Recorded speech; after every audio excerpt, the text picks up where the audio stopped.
बाजार के बीचों बीच जहां हर सुबह जिंदगी अपनी नई चहल पहल के साथ बेदार होती थी, बाकिरदार ताजिर रहता था जिसका नाम अबू बकर था। इसकी दुकान पर हमेशा ग्राहकों का रश लगा रहता क्योंकि वो तोल में दियानतदार और कीमत में मुनसिफ था। अबू बकर की सबसे बड़ी दौलत इसका ईमान और उसका इंसाफ का तराजू था। इसके तराजू में कभी एक जर्रा भी कमी ना होती। इसी बाजार में एक नौजवान और होशियार ताजिर कासिम भी था। कासिम के दिल में दौलत की हिर्स ने जगह बना ली थी और वो अबू बकर शोहरत से दिल ही दिल में हसद करने लगा।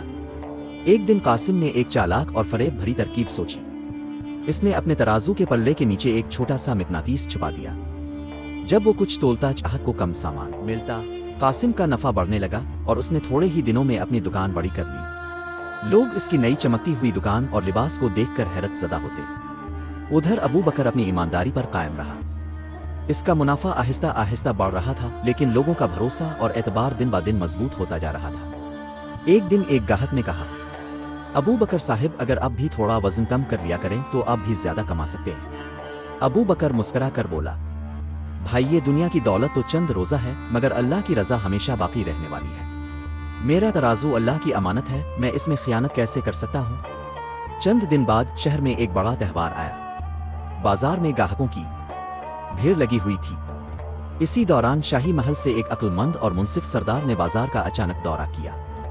इसका मकसद लोगों की शिकायत सुनना और नाइंसाफी का खात्मा करना था। सरदार ने खामोशी से कई दुकानदारों का तोल और नाप चेक किया। जब वो कासिम की दुकान पर पहुंचा, इसने तराजू को बड़ी बारीकी से देखा। जैसे ही कासिम ने तोलना शुरू किया, सरदार ने इसके पांव की हल्की हरकत महसूस कर ली। वो फौरन समझ गया कि कुछ गड़बड़ है। सरदार ने कासिम का फरेब सबके सामने आ गया। सरदार ने सब लोगों को गवाह बनाकर कासिम की दुकान बंद करवा दी, इसका सारा माल जब्त कर लिया और इसे बाजार में शर्मिंदा करके निकाल दिया गया। फिर सरदार अबू बकर की दुकान पर गया। इसने तराजू को जांचा, हर चीज वजन में पूरी निकली। सरदार अबू बकर की दियानतदारी से इतना मुतासिर हुआ कि इसे सल्तनत का माला अलमालुक यानी शाही ताजिर मुकर्रर कर दिया और इसे तिजारती निज़ाम की जिम्मेदारी सौंपी। कासिम एक कोने में बैठा अपनी गलती पर पछता रहा। इसकी आंखों में आंसू थे और उसने दिल में अहद किया कि आइंदा कभी बेईमानी नहीं करेगा। सबक: ये कहानी हमें सिखाती है कि वक्ती फायदे के लिए की गई बेईमानी आखिरकार जिल्लत और नुकसान का बाइस बनती है।